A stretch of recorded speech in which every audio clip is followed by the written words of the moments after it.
What's going on, everybody? So today we're going to be making pulled pork. Here in front of me I've got a small picnic roast. We've got the Ninja Woodfire grill outside on the tailgate, preheating to 250 degrees. And we're going to go ahead and season this up. Now today we're going to be using Hogs N Heat mild and savory barbecue rub. This is some really good stuff. If you've never used it, try it. It's hard to find.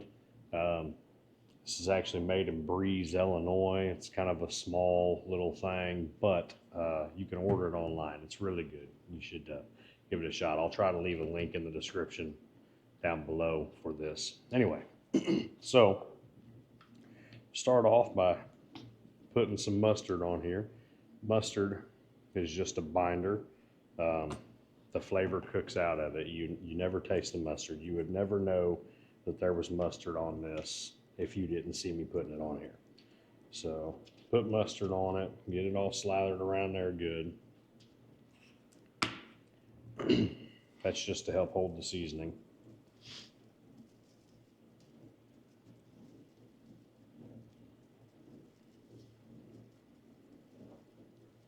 Season it up real good. You can put as much seasoning as you want to on here. It's basically impossible to over season this. It's such a big chunk of meat with not a whole lot of surface area on the outside. In fact, once I take this off the grill and we actually shred it, I'll add more seasoning to it because you can't over season one of these.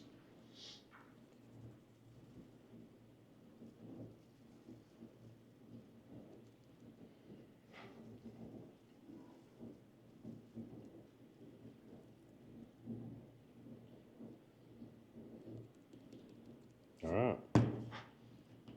there it is. So we'll get our hands washed off and go put this thing on the grill. All right, y'all, here we are. Got the Ninja Woodfire grill here, preheated to 250 degrees. I know you guys can't see that, but just trust me, it is. Here is our picnic roast. It's basically a little pork butt, right? We're gonna make pulled pork out of. So let's get this thing thrown on the grill here. Got me a kind of damp paper towel I can clean my hands off with after we're done. So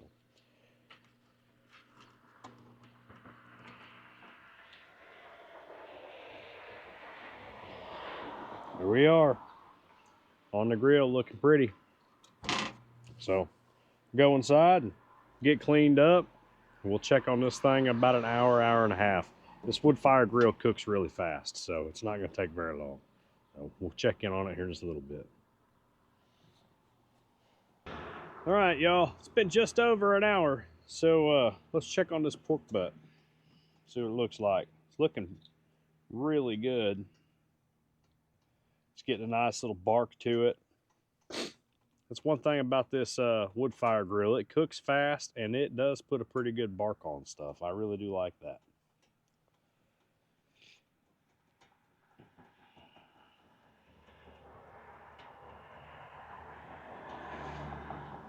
We're up around 120 right now from the looks of it. Now, to be honest with you, usually when I cook these, I run it up to about 165 before I wrap them, and then I'll run them all the way up to about 205, 208, somewhere in that ballpark, and then I take them off.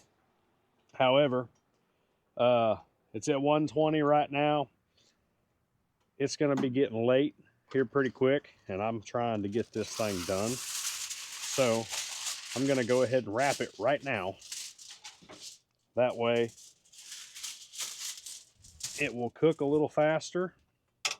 And I'm also going to turn the heat up just a little bit on this grill. So, well, I messed that all up. Golly.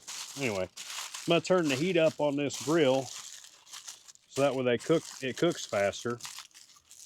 And by wrapping it, we'll make it cook faster and we'll keep it from drying out as bad. So especially since we are going to turn the heat up. I'm probably going to turn it up to about, oh, I don't know.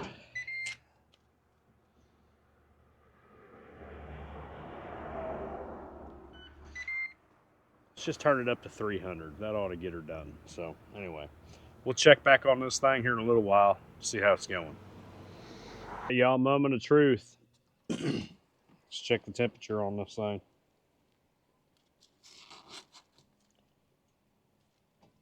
This wasn't a very big pork butt, like, I don't know, 3 or 4 pounds, so it really doesn't take very long. Plus, I turned the temp up to 300, you know, so it's cooking pretty quick. I anticipate that it's going to be done.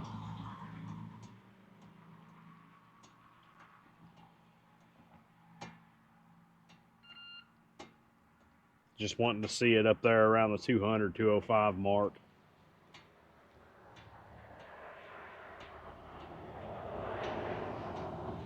There it is. She is done. So I will go get a baking sheet, throw it on there, take it back in the house. We'll let it cool off for a little bit, and then we'll pull it. So we'll see you in the house. All right, y'all. So we're back in the house. It was a little bit noisy. Sis and I was having kind of a little bit of a conversation as I was doing this, so I disregarded the audio that I had and just figured I'd do a voiceover. So here we are.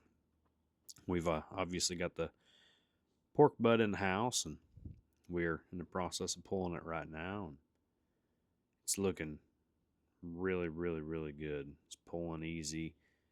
It's not mush, you know, not just totally falling apart. It's still got some bite to it. That's kind of the way that we like it. I don't like it just to completely fall apart. Now, I probably could have let it go a little bit longer and got a little more tender than what it is, but I don't like to make it just, like I said, like mush. But anyway, nonetheless, Sis approves of it. She's eating it. She likes it. So just a recap of what we did, we seasoned it up with some Hogs N Heat, used mustard as a binder, threw it on the grill at 250 for about an hour, hour and a half. Temperature got up to 120, at which point we wrapped it in foil. I usually run it up into about 165 before I wrap it with foil, but I thought, well, you know, I'm in a hurry. Let's try and get this done. It's so good, Sis wants 3 more pieces. But anyway, so I went ahead and wrapped it, and then I turned the heat up on the grill from 250 to 300. You don't have to do that. I was just in a hurry trying to get this done. And here I'm making a mess of the table. Happens. Just make sure you clean up afterwards, otherwise your wife will kill you. But anyway, so I turned it up to 300 to get her going a little bit faster. And that's why I wrapped it early. If I ran it up to 300 and didn't wrap it in foil, it would have just dried this pork butt out, and it really wouldn't have been all that great. So you can do that. You could turn it up to 350 if you wanted to, but I would advise that you wrap it before you do that. You don't want a dry pork butt. Pulled pork sandwich isn't very good dry, although you can kind of help save it a little bit by putting barbecue sauce on it. That would be the only good thing there. But anyway, so here we're just finishing pulling it up, and you see all the juices there in the bottom of that pan. I usually pull it in the pan, kind of roll it around in the juices a little bit, and then I put it in a bowl like you see I'm doing right now. And I'll look at it once it gets in the bowl, and if I think that it needs a little bit of juice, then I'll add some of the juice from the foil. Right now, I just add a little bit more seasoning to it once I pull it and get it in the bowl. Like I said previously in the video, it's pretty much impossible to over season a pork butt. It's such a large chunk of meat, and you can only season the exterior surface, so there's not a whole lot of surface area per se to season compared to what all is on the inside. So I like to add a little seasoning after it comes off the grill. So now we've got it pulled, we add a little extra seasoning. The only thing left to do is put it on a bun and give it a try, see what it tastes like. I'm certain that it's good. Well, I know that it's good because I'm recording this audio after the fact, so I got to eat it. I know what it tastes like. But anyway, Put it on a piece of bread here. Add a little bit of barbecue sauce to it. That Blues Hog is the best barbecue sauce you'll find. Here it is. She looks beautiful. Sis wants to show you her plate too. Looks good. And here we go. Yep. That's what we're looking for. All right, guys. Well, I thank you for sticking around and watching this video. This has been how to cook a pork butt. I hope that you enjoyed it. We'll catch you on the next one.